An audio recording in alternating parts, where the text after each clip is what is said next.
透過一個嘅劇場咧，無論個環境啦、戲服啦、劇本啦，其實引起咗學生嗰個嘅學習動機啦，不斷嘅一問一答互動咧，咁同學咧係可以訓練到佢嘅思維咧，從而咧激發到佢更加多嘅意見啦。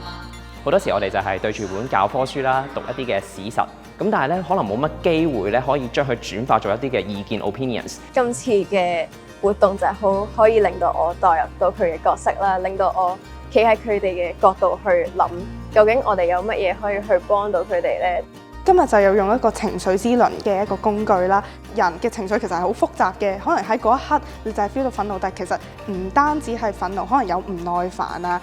甚至係一啲急躁啊咁之類嘅情緒咯。所以其實令到我更加咁樣去了解到當事人嘅情緒。學校一路都強調緊價值教育，所以今日講嗰個同理心係我覺得做得好好嘅。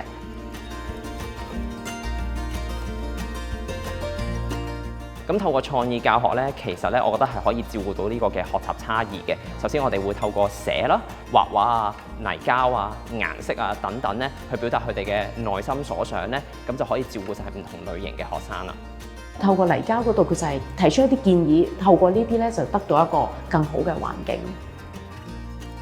今次活動即係對於我日常生活啦，其實係人際關係嘅處理係最大幫助嘅。最重要就係你其實要了解返可能對方都有啲難處，或者佢嘅背景其實